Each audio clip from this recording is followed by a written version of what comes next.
qu'à 30 ans, le film Retour vers le futur propulsait Marty McFly et le Doc le 21 octobre 2015. Le futur, c'est incroyable. Aujourd'hui, octobre 2015, c'est notre présent. Et cette date, les fans du film aux 4 coins du monde ont déjà commencé à la célébrer. De New York à Londres, des milliers de personnes habillées comme leurs héros se sont rassemblées pour remonter le passé et s'immerger dans ce film culte des années 80 qui a su traverser le temps et les générations. Pour ma génération, c'est vraiment un film qui m'a marqué. C'est juste le mix parfait entre action, comédie et même drame.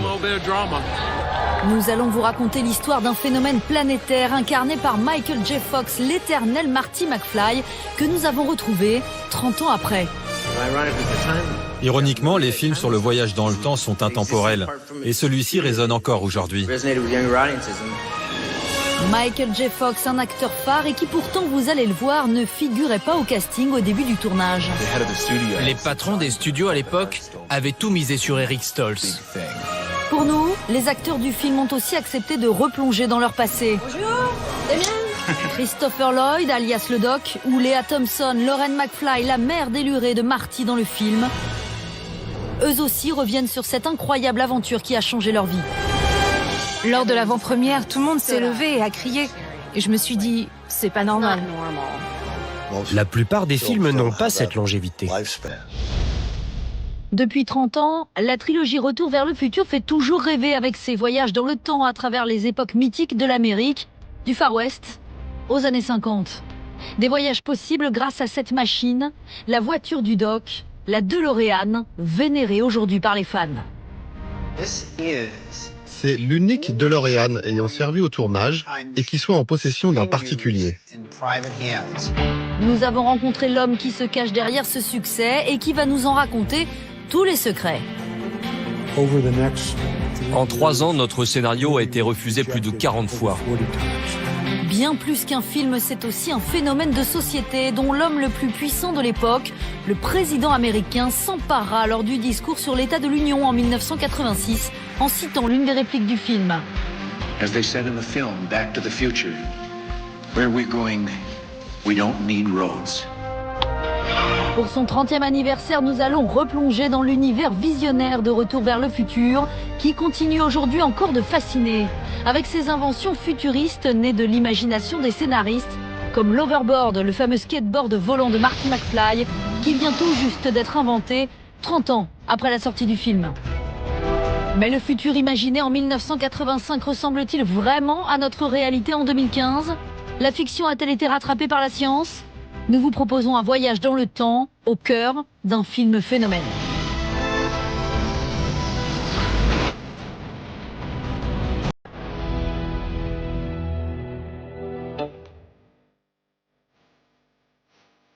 Hubbardston, dans le Massachusetts. En pleine campagne, Bill Shee et son fils Patrick ne vivent pas leur passion à moitié. Hey guys! Salut, content de vous voir. Bienvenue dans l'univers de Retour vers le futur. Suivez-moi. Depuis 30 ans, ils consacrent leur temps et leur argent à dénicher les objets liés au film. Aujourd'hui, leur grange est un musée. La plupart des gens ne croient pas ce qu'ils voient lorsqu'ils entrent ici.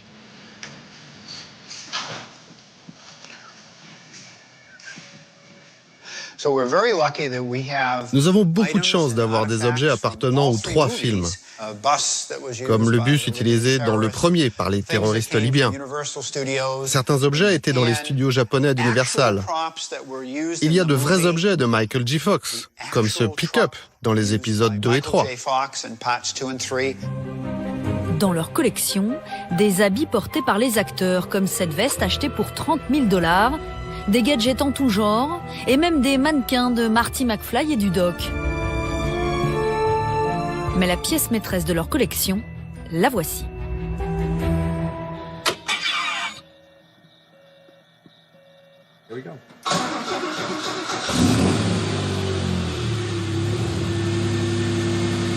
C'est l'une des rares répliques de la fameuse DeLorean, la voiture utilisée par les héros de Retour vers le futur pour voyager dans le temps. Un véhicule qui a fait rêver des générations de spectateurs et qui, dans quelques jours, est attendu à plus de 300 km de là. À l'approche du 30e anniversaire du film, nous sommes au mois d'août et un grand rendez-vous s'apprête à rassembler les fans par milliers. Et pas n'importe où, à New York, en plein cœur de Manhattan, où nous les avons suivis. Dès son apparition, la DeLorean fait sensation. C'est l'une des attractions du jour pour les passionnés du film qui se sont réunis ici. Et parmi eux, de nombreux Français. Non mais c'est de ma génération, ça, pas de la leur. Et pourtant, vous la connaissez? Ah bah oui, on a regardé les films. Les bonnes choses, il faut les transmettre, voilà. Ce film, c'était excitant, original, c'était culte. Tout le monde aimerait retourner dans le passé. Pour ma génération, c'est vraiment un film qui m'a marqué et j'ai toujours rêvé de voir cette voiture. Et là, voilà, rêve réalisé aujourd'hui, c'est vraiment énorme. Extrait du 2e épisode, l'Overboard. Pour que la fête soit totale, Bill Shee a pensé à l'Overboard, à la télécommande et même au chien du doc, Einstein. Une foule de fans attend de pouvoir vivre l'espace de quelques instants comme les héros de leur jeunesse. C'est tellement excitant. C'est la première fois que je vois la DeLorean en vrai. J'ai envie de l'emmener à la maison. On a vraiment envie de l'envoyer dans le passé. Pour qu'elle me voie jeune. Mais bon, là, pour l'instant, elle dort, malheureusement.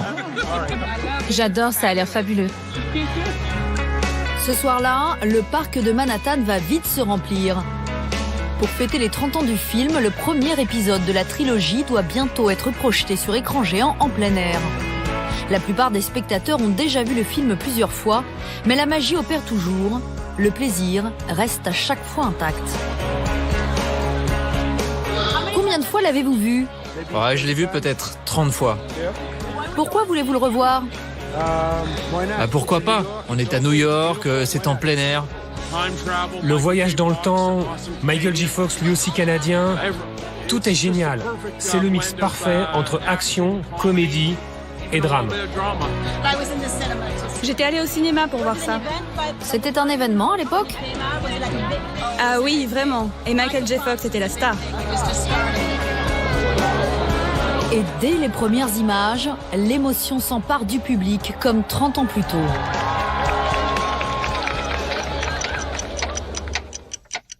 Attends-toi à voir quelque chose qui décoiffe. Un savant fou. Le héros se retrouve en 1955, nez à nez avec son père, John. Vous êtes George McFly? Oui, et vous êtes qui? Puis avec sa mère, elle aussi du même âge que lui. Mais en revenant dans le passé, il a bouleversé le cours de l'histoire et doit tout faire pour que ses parents tombent amoureux.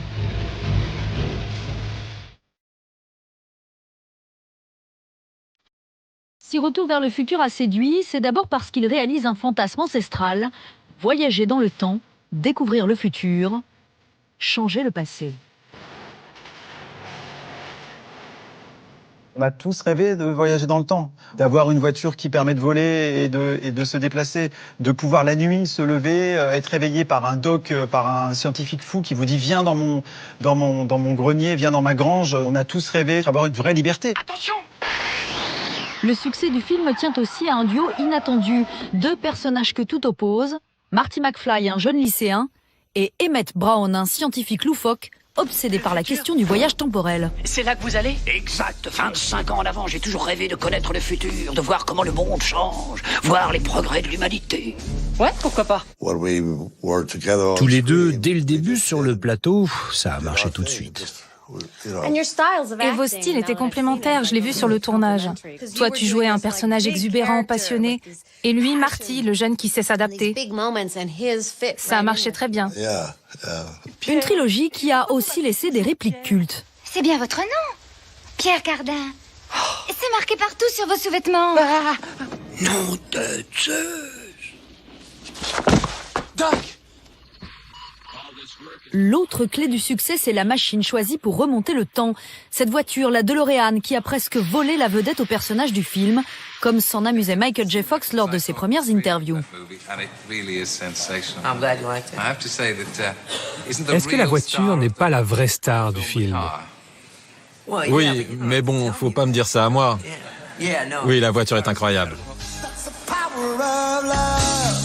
Ce qui va contribuer à rendre culte le film, c'est aussi la bande originale avec ce futur tube des années 80 de Power of Love, joué ici à la guitare en version rock par le jeune Marty McFly. Clin d'œil dans l'histoire, l'interprète de cette chanson, Huey Lewis, joue lui-même le rôle d'un membre du jury d'un concours de rock, peu convaincu par la chanson et la prestation du groupe.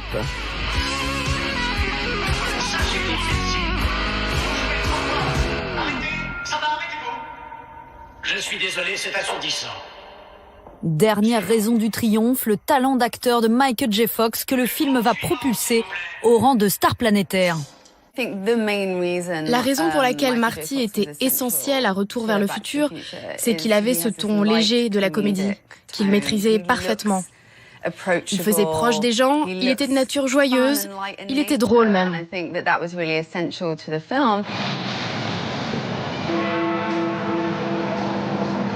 Cette star mondiale fait aujourd'hui encore déplacer les foules comme à Londres il y a 3 mois. Michael J. Fox a choisi le Comic-Con, le grand rassemblement des fans de films et de séries cultes, pour s'adresser à un public impatient. C'est mon film favori. Je l'ai vu des dizaines de fois, c'est une obsession pour moi. Je porte les vraies chaussures tous les jours tellement je les aime. Un événement, d'autant que ses apparitions sont devenues rares depuis l'annonce de sa maladie il y a plus de 15 ans, le syndrome de Parkinson, qui a brisé son ascension. Fan absolu de Michael J. Fox, Jordan est venu spécialement de Paris dans l'espoir de rencontrer le héros de sa jeunesse. Pour l'occasion, il s'est d'ailleurs habillé des pieds à la tête comme Marty McFly et s'apprête à remettre à son idole un portrait que ce diplômé des Beaux-Arts a peint lui-même.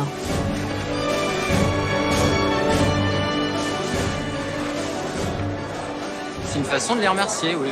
Parce que quand on est passionné, ils font aussi partie, entre guillemets, de notre vie, de notre quotidien.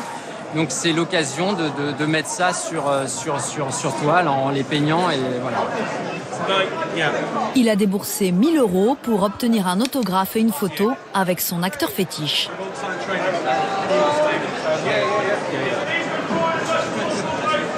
La rencontre a lieu derrière ces murs. Et lorsqu'il en ressort, Jordan peine encore à réaliser. Ça y est, c'est fait. Je suis trop content. Voilà. Alors, comment ça s'est passé? À la chaîne. Voilà, ça s'est fait à la chaîne, mais ça y est, c'est fait et je suis très content. Voilà. Ça s'est passé comment? Vous avez dit quelque chose ou... Non. Il y a trop de monde. Voilà, Michael J. Fox est assis. Et du coup, les gens passent et repassent. Aujourd'hui, Michael J. Fox se montre peu et ne parle publiquement que rarement. Alors pour ceux qui veulent l'entendre, il faut patienter des heures. Ce jour-là, les organisateurs ont réuni autour de lui une grande partie du casting, d'où l'ovation du public.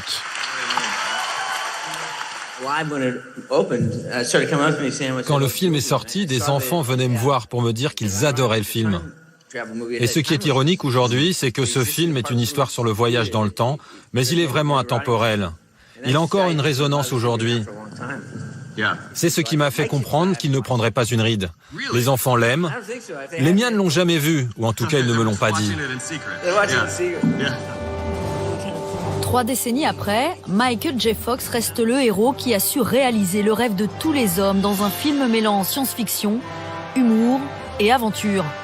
Retour vers le futur, un grand classique du cinéma hollywoodien. Pourtant, à son origine, le projet a bien failli ne jamais voir le jour.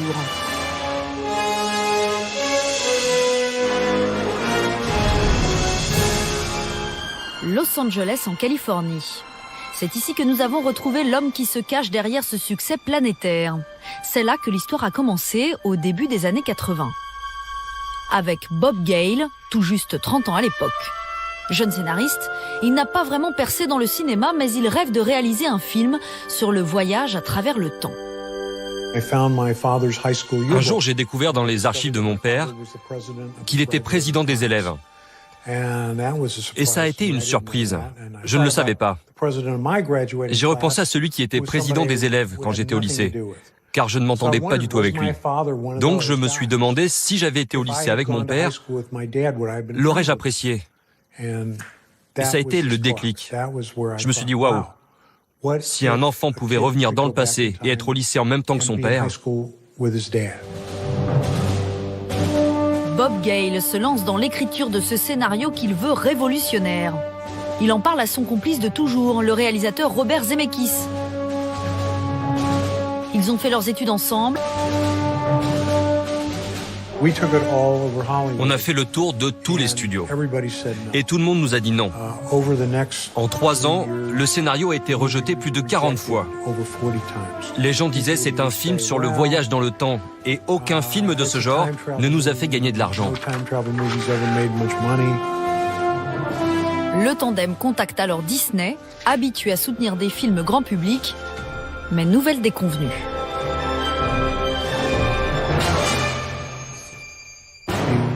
Ils nous ont regardés avec horreur. Ils ont dit « Vous avez perdu la tête? Vous êtes fous? On ne peut pas faire un film comme ça chez Disney. C'est un film sur l'inceste. Il y a une mère et son fils dans une voiture qui s'embrassent. C'est tabou. On ne peut pas faire ça. On fait des films pour la famille, nous. » Cette relation ambiguë entre un fils plongé dans le passé en 1955 et sa propre mère a effrayé Disney. Ce n'est pas normal. Le reste des producteurs d'Hollywood doutent des capacités du tandem Gale-Zemeckis. Leurs dernières réalisations en commun ont été des échecs. Bob Gale et Robert Zemeckis avaient fait 2 films ensemble, I Wanna Hold Your Hand et Used Cars, et les 2 ont été des échecs commerciaux. Mais ils croyaient tellement en leur idée. Ils étaient tellement persuadés de pouvoir faire un bon film avec. Ils savaient qu'un jour, dès qu'ils en auraient la possibilité, ils reprendraient le scénario. Mais un réalisateur-producteur phare des années 80 va changer leur destin. Steven Spielberg, à qui on doit déjà Les Dents de la Mer, E.T. l'extraterrestre ou Indiana Jones, l'homme de tous ses succès, va tomber sous le charme de cette histoire.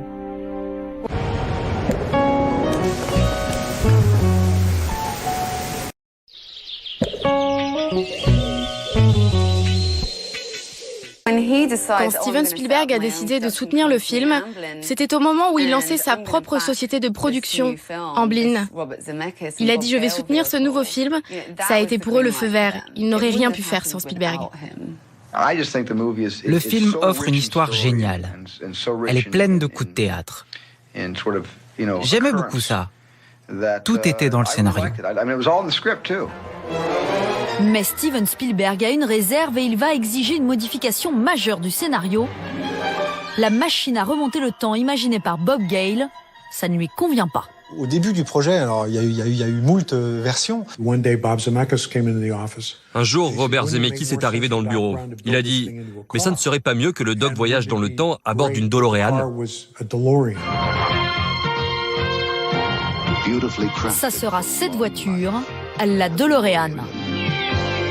C'est Zemeckis qui a eu l'idée parce qu'il trouvait que les portes qui s'ouvraient sur le côté, ce qu'on appelle des portes papillons, ça donnait une impression de véhicules futuristes, un peu de science-fiction. La DeLorean, c'est un peu, si vous voulez, comme la DS chez nous. Et la DeLorean, c'était une voiture que chaque Américain rêvait de posséder. Donc en plus, là, on l'a fait voler, elle sert de vaisseau spatial, pratiquement.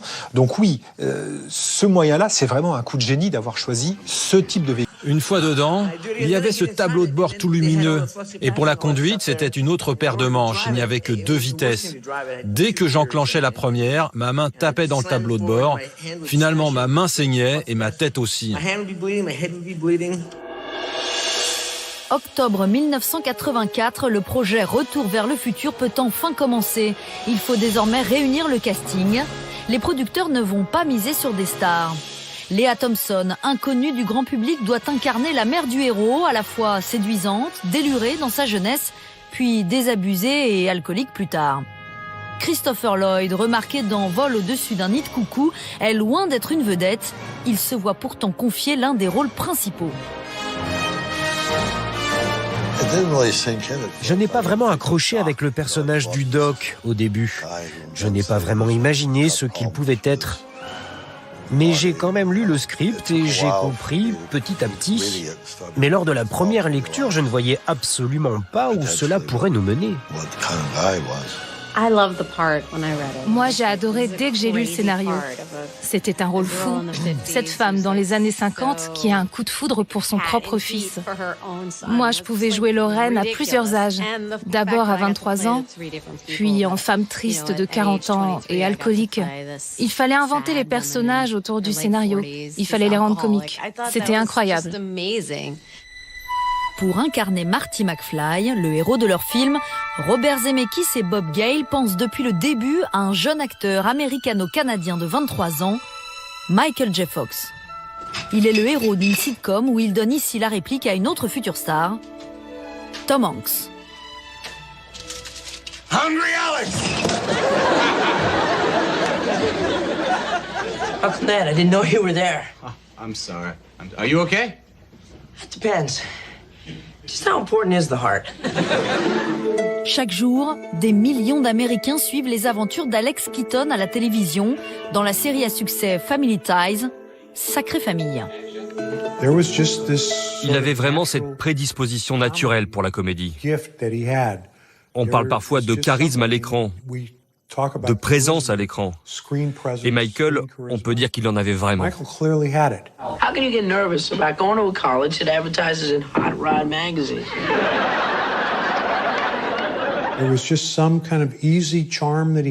Il avait un charme naturel et une manière très désinvolte de parler, ce qui faisait de lui le type idéal pour incarner Marty McFly. Mais le producteur de la série Sacrée Famille va tout simplement refuser de libérer Michael J. Fox pour ce projet. À l'époque, Meredith Baxter, l'une de ses partenaires sur la série, était enceinte de jumeaux. C'était vraiment une grossesse très compliquée et il était impossible de bouger le calendrier de tournage. Alors le producteur de la série a décidé de donner un rôle encore plus important à Michael J. Fox.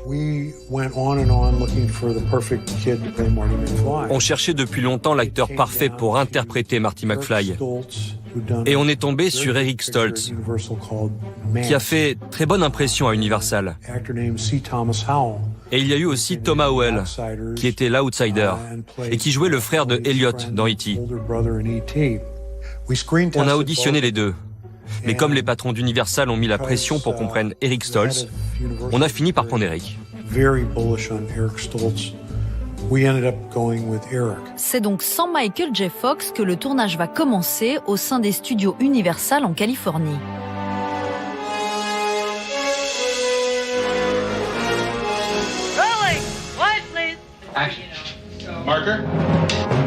Hiver 1984, le tournage a débuté depuis quelques jours. Les prises s'enchaînent, mais le réalisateur Robert Zemeckis doute. Robert Zemeckis a visionné 45 minutes de rush. C'était juste avant Noël. Et il a dit, bon, Chris le doc est génial, Léa la mère aussi, mais il y a vraiment un problème, c'est avec Eric. Eric Stoltz a un second choix et l'acteur sur le plateau ne convainc pas. Son style de jeu ne colle pas au personnage de Marty McFly. On a vite compris qu'avec Eric, pour les scènes de comédie, ça ne marchait pas. Et ça n'était pas aussi drôle que ça devait l'être. On a dit, peut-être qu'on peut prendre un bout de scène par-ci, un autre par-là, et mis ensemble tout ça pourrait marcher. Mais en fait, non, ça ne fonctionnait pas. Une nouvelle fois, le projet de Gale et Zemeckis est menacé. Ils décident de réagir et de prendre une décision radicale. On est allé revoir le producteur de Sacrée Famille. Et entre-temps, Meredith Baxter avait eu ses jumeaux. Elle était de retour sur le plateau. Et le producteur nous a dit, « Ok les gars, si Michael est d'accord, vous adapterez votre planning de tournage à celui de Sacrée Famille. Je lui laisserai lire le script et lui donnerai la permission de le faire. » Donc on est allé voir le patron d'Universal. On lui a montré les scènes tournées avec Eric et on lui a dit « Regarde, ça ne marche pas. Mais on peut avoir la star de la deuxième série la plus regardée des États-Unis. Il faut qu'on fasse ce changement. » Et il a dit « Ok, faites-le. » Eric Stoltz est remplacé au mois de janvier après 5 semaines de tournage par Michael J. Fox. Toutes les scènes doivent être recommencées. Christopher Lloyd, principal partenaire de Michael J. Fox, s'inquiète. J'espérais que ça marcherait. J'avais l'impression d'avoir donné le meilleur de moi-même et tout à coup, il fallait que je refasse tout ça et j'étais vraiment inquiet. J'avais peur de ne pas réussir à faire aussi bien. C'était complètement fou de refaire tout ça. De dire, on appuie sur le bouton rouge, on met tout à la poubelle et on recommence à zéro. Ça ne se fait pas, mais on l'a fait.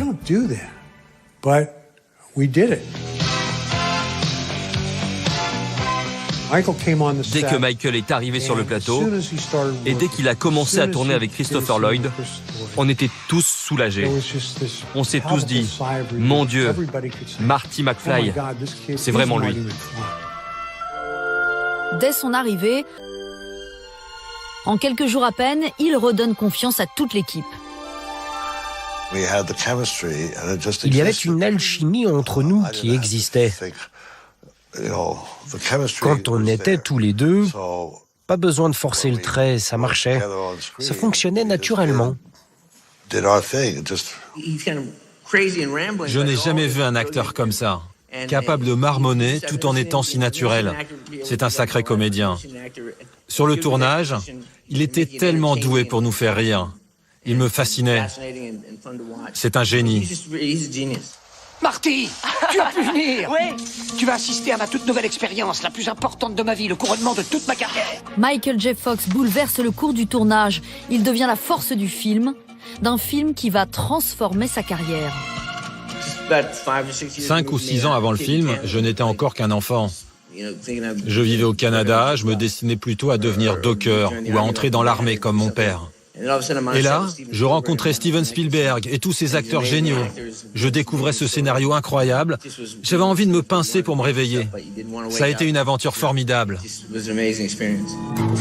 Pour que le film soit prêt à temps, Michael J. Fox doit s'imposer une cadence de travail inouïe.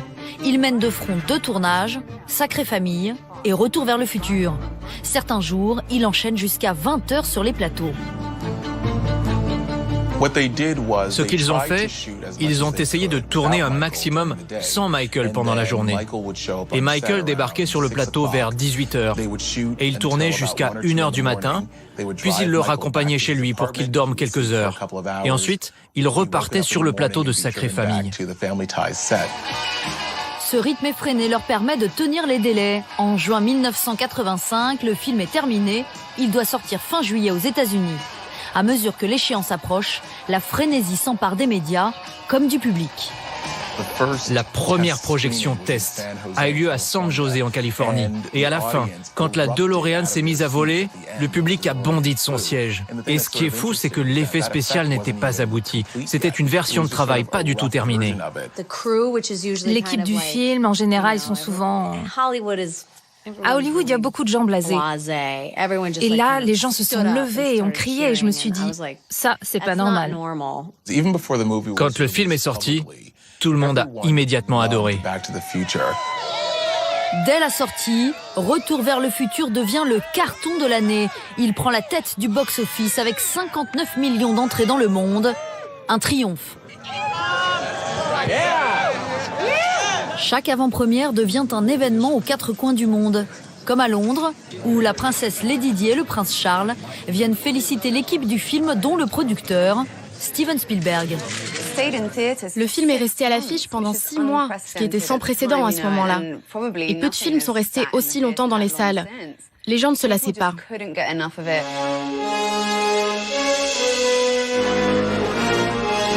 Le film séduit toute l'Amérique avec son héros Marty McFly, l'incarnation du rêve américain. Il est jeune, il a la vie devant lui. Grâce au voyage dans le temps, pour lui, tout devient possible. Il fait ce qu'il veut dans la vie, hein. Ses parents s'occupent pas de lui. Voilà, il a une copine, il a un pick-up, il emmène sa copine à l'école en pick-up. La nuit, un savant fou lui montre toutes ses inventions. Puis après, il voyage dans le temps. C'est la vie rêvée. Le film a aussi su toucher au cœur le public américain en jouant sur la nostalgie. Comme dans cette scène où Marty McFly, plongé au cœur des années 50, découvre l'atmosphère des villes américaines de l'époque. C'est un film qui joue avec une certaine mythologie de ce qu'est l'Amérique et de ce qu'a été l'Amérique, avec la naissance du rock, avec les balles de promo. Enfin voilà, c'est vrai qu'aux États-Unis, c'est un film qui a joué vraiment avec le côté affectif, le côté souvenir. C'est les meilleures années en musique. C'est les années de plein emploi.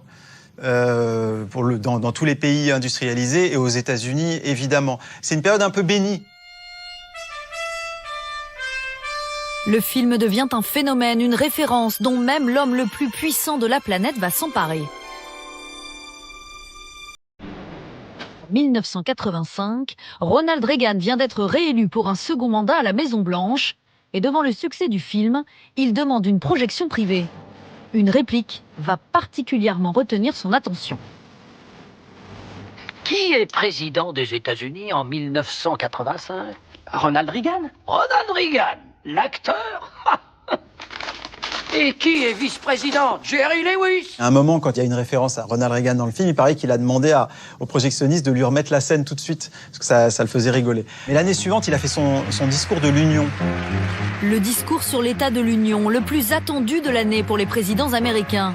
En 1986, en pleine guerre froide, Ronald Reagan s'appuie sur une réplique culte du film pour prôner une Amérique forte et ferme sur le plan international. Never has there been a more exciting time to be alive. A time of rousing wonder and heroic achievement. As they said in the film Back to the Future, where we're going, we don't need roads. Hé Doc, reculez un peu, la route est trop courte pour atteindre 88 miles à l'heure. La route ? Là où on va, on n'a pas besoin de route. Avec ce discours, les producteurs du film comprennent que Retour vers le futur est entré dans l'histoire. Universal s'est rendu compte que ce film n'était pas juste un film populaire. Il avait un impact culturel, une résonance internationale. Il a fait bouger les lignes, aux États-Unis et même dans le monde. Les dirigeants d'Universal décident de profiter de l'immense popularité de Retour vers le futur. Ils commandent une suite, ce qui n'avait jamais été prévu. Nous n'avions signé que pour un film. Personne ne pensait à la suite. À l'époque, ça ne faisait pas partie des contrats, contrairement à aujourd'hui. On n'avait franchement pas prévu de suite. Les gens disaient, à la fin du film, comme vous vous envolez avec la voiture, vous avez dû penser à une suite. Mais en fait, non. On pensait juste que c'était une bonne fin. De voir comme ça nos héros remonter dans la voiture et repartir vers de nouvelles aventures. Bob Gale, le scénariste, se remet à écrire. Après 3 mois de travail, il présente un script de plus de 200 pages, avec non pas un, mais 2 films. On est allé à Universal. Et ils nous ont dit, allez vous faire voir. On ne fait qu'un film. On ne veut pas entendre parler de suite. Donc je suis retourné à mes bureaux de production et j'ai dit, faisons-leur une proposition financière. Réfléchissons à ce que l'on peut leur proposer.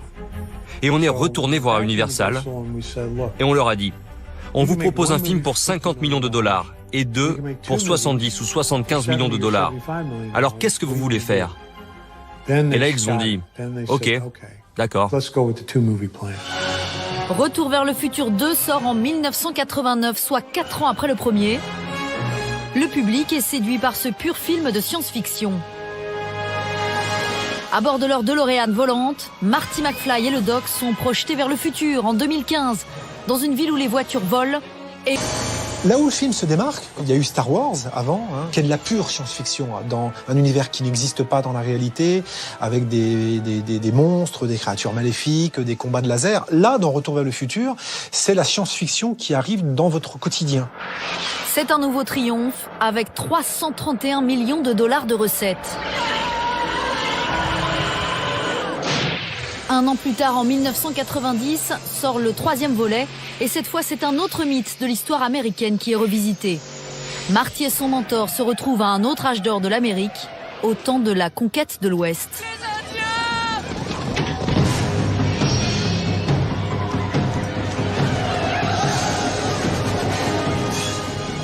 Encore un carton, avec 245 millions de dollars de recettes.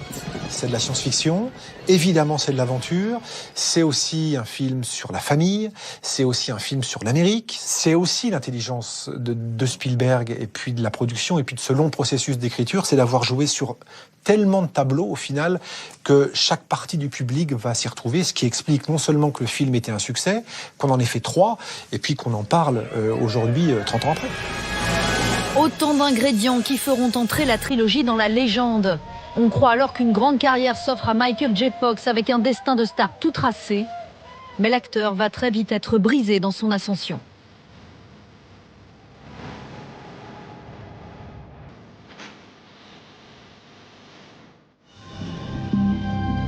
L'histoire de Michael J. Fox, le voici sur ces images d'archives familiales, a commencé au Canada en 1961.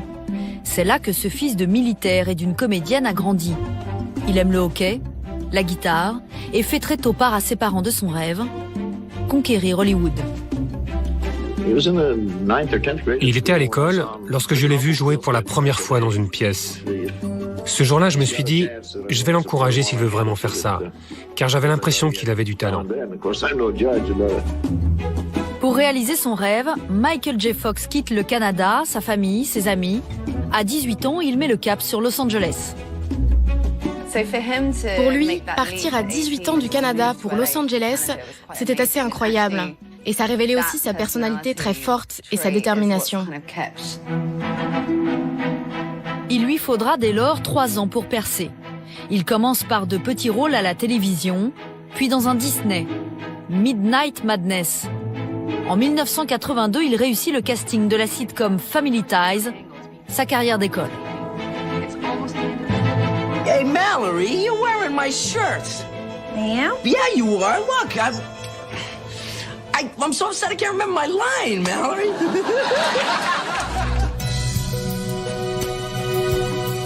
Trois ans plus tard, Retour vers le futur lui permet de concrétiser son rêve.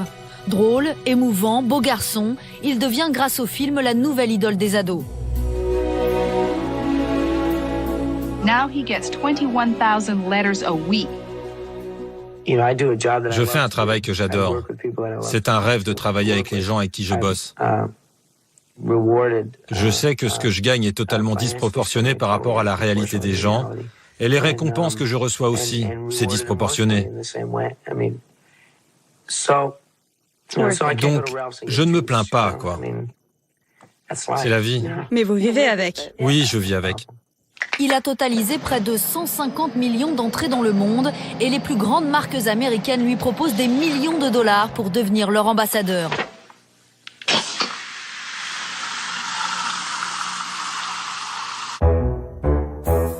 Il y a la star, il y a aussi l'homme.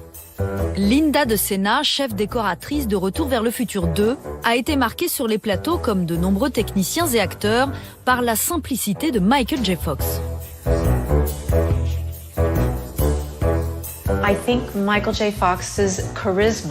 Je pense que Michael J. Fox a un super charisme. Il est vraiment le type qui ressemble à votre voisin. On veut le connaître, le protéger, l'inviter à dîner, rire avec lui. Michael J. Fox a beaucoup en commun avec son personnage de Marty McFly. On avait l'impression que quand Michael finissait de tourner et redevenait lui-même, il était la même personne, drôle et heureuse.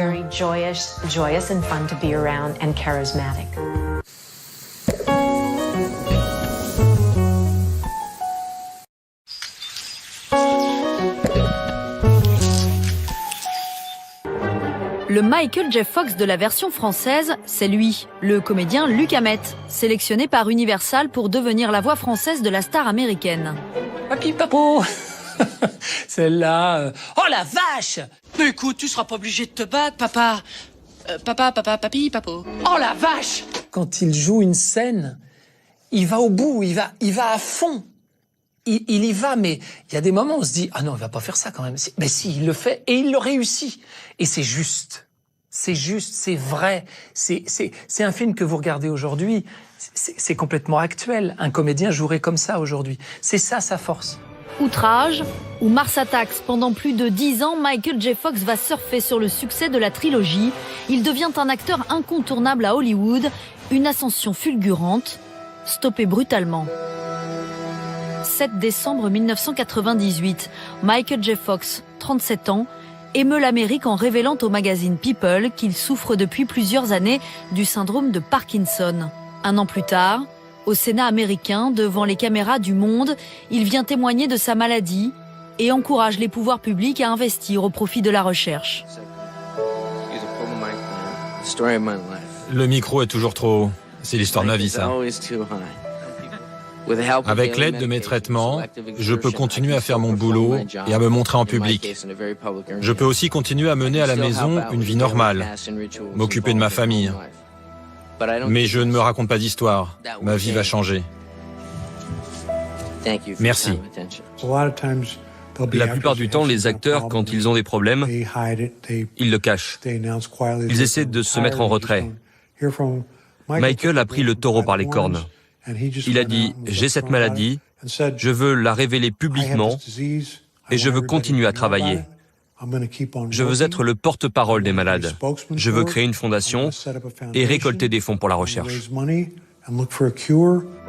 Depuis, il a créé sa fondation, la Team Fox, et récolté près de 450 millions de dollars pour les malades.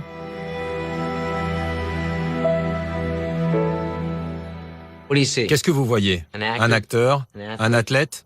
En réalité, 2 personnes qui partagent la même maladie, comme des millions d'autres. Ces apparitions, comme dans ce clip avec l'ancien boxeur Mohamed Ali, lui aussi malade, sont au service de la cause. Regardez à nouveau, vous voyez 2 personnes qui ne vont pas arrêter de se battre pour essayer de guérir. Je suis toujours là, prêt à faire un retour. Plus personne n'imagine revoir Michael J. Fox à l'affiche d'un film ou d'une série télévisée. Quand les gens ont appris sa maladie, ils étaient dévastés, car ils ont pris ça comme une condamnation à mort. Mais la façon dont il a surmonté cette difficulté, c'était tellement incroyable. Les gens se sont dit « Ah, il continue !» Il a réussi à faire en sorte que les gens le respectent, ils n'ont plus pitié de lui. Il est de retour au travail et avec beaucoup de succès. Jusqu'en 2000, il reste le héros de la série Spin City. Il interprète Mike, bras droit du maire de New York sans scrupules, ce qui lui vaut 3 Golden Globes et 1 Emmy Award. Aux États-Unis, malgré l'arrêt de la série, sa popularité demeure immense. Michael J. Fox restera à jamais une star et il restera à jamais Marty McFly. Il a beau avoir fait beaucoup de films, un grand show télévisé l'an dernier, il reste Marty. Regardez par exemple, lors des conventions de fans, tout le monde s'habille comme lui. Les fans veulent ressembler à Marty. Il a vraiment une place à part dans le cœur des Américains et personne ne se lasse de son personnage. Michael J. Fox, l'éternel Marty McFly, le héros de Retour vers le futur, une saga référence entrée dans la culture populaire. Son univers se décline au-delà du grand écran et parfois là où on ne l'attend pas.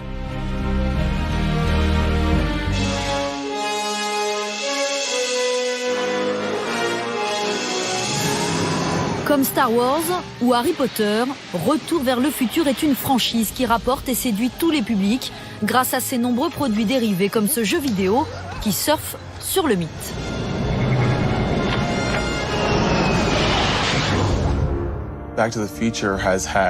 Retour vers le futur a eu un impact culturel sur le monde. Il est impossible de voir une DeLorean sans repenser immédiatement au film. Il est impossible de ne pas voir Christopher Lloyd dans un film sans se rappeler de son rôle du Doc. Tant de gens rêveraient de voyager dans cet univers du film. Le film reste aussi à Hollywood une source d'inspiration inépuisable. Dans cette scène du premier épisode, Marty McFly, projeté en 1955, fait sensation en reprenant un standard du rock'n'roll alors qu'il n'a pas encore été inventé. Check, c'est Marvin. Oui, ton cousin Marvin Berry. Il y a quelque temps, tu m'as dit que tu cherchais un son nouveau, hein? Bon, alors, écoute ça! Une scène détournée 20 ans plus tard par le dessin animé déjanté le plus célèbre des États-Unis, Les Simpsons. Le héros invente cette fois-ci le son des années 90, le grunge. Gars, c'est Marvin, ton cousin Marvin Cobain. Tu sais ce nouveau son que tu recherchais? Eh bien, écoute-moi ça. Ma douleur. Plus qu'un film, une référence qui influence aujourd'hui encore les scénaristes et réalisateurs.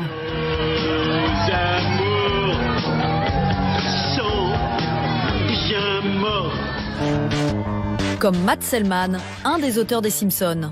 S'il a choisi de s'inspirer de cette séquence, c'est tout simplement parce que le film a marqué son époque. Quand vous écrivez les Simpsons, vous ne vous dites pas « Bon, je vais piocher dans un film et je vais injecter n'importe quel morceau dans le scénario ».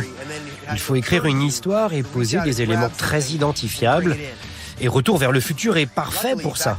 Car le film comporte tellement de scènes cultes qui ont imprégné les esprits que ce n'est pas difficile. Ça a l'air naturel que les Simpsons rejouent à leur manière un épisode de la trilogie. Mais l'héritage du film va bien au-delà du cinéma ou des séries. Retour vers le futur a créé des rêves qu'aujourd'hui scientifiques et designers tentent de concrétiser. Un skateboard sans roues, des voitures volantes, des chaussures autolassantes. À la fin des années 80, dans le deuxième épisode de Retour vers le futur, les équipes du film veulent montrer le monde tel qu'ils l'imaginent en 2015. Et pour concevoir tous les décors futuristes, le réalisateur se tourne vers Linda DeSena. À l'époque, elle a déjà travaillé sur des films de science-fiction comme Star Trek et Blade Runner.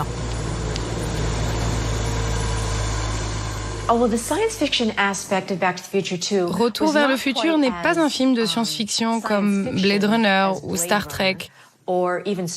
Parce qu'on n'est pas très loin dans le futur. Donc on pouvait utiliser ce qu'on avait déjà et juste le modifier un peu. Ce qui est encore plus difficile parce qu'on ne peut pas juste inventer un nouveau monde. Il faut se servir de sa tête et réussir à adapter les éléments. Robert Zemeckis, pour créer l'avenir, va lui faire une bien curieuse recommandation. Ils nous ont demandé de faire semblant d'être défoncés pour qu'on puisse libérer nos idées et visualiser ce qu'il pourrait y avoir dans le futur. Mais je crois que le plus compliqué, c'était la technologie. Comment seraient les télévisions, comment les gens écouteraient de la musique, et même les vêtements. Ce n'était pas mon champ d'action, mais c'était un vrai challenge de savoir comment on allait s'habiller. Pour échapper à ses ennemis, il baptise cette invention Overboard.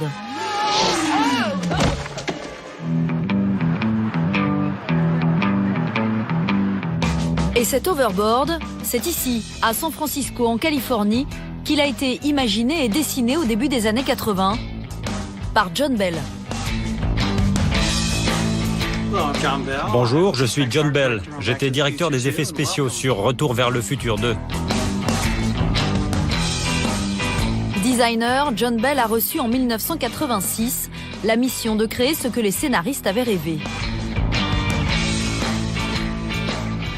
Quand j'ai entendu le mot overboard pour la première fois, c'est un mot qui a vraiment capté mon attention tout de suite. On était dans les années 80 et le skateboard était en plein essor. La couleur, le graphisme, tout était osé. Donc, on a essayé de capter cette idée. Si c'est quelque chose d'osé, à cette époque, en 86, à quoi est-ce que ça peut ressembler? Comment est-ce que ça sera dans 30 ans? John Bell met près de 2 ans avant de trouver la bonne version de l'overboard. Mon premier dessin d'overboard était très loin de ce qui a été ensuite dans le film. Mon tout premier, en fait, avait une forme ronde, plus comme les wakeboards qu'on peut voir à la plage. Puis j'y ai ajouté des fusées. J'ai changé le graphisme dessus, puis j'ai refait de nouveaux dessins, plus grands, qui ressemblaient plus à des snowboards ou des wakeboards. La scène ne dure que quelques secondes, mais l'overboard de John Bell devient aussitôt un objet culte. Chaque spectateur rêvant depuis 30 ans de voler sur le skateboard du futur de Marty McFly.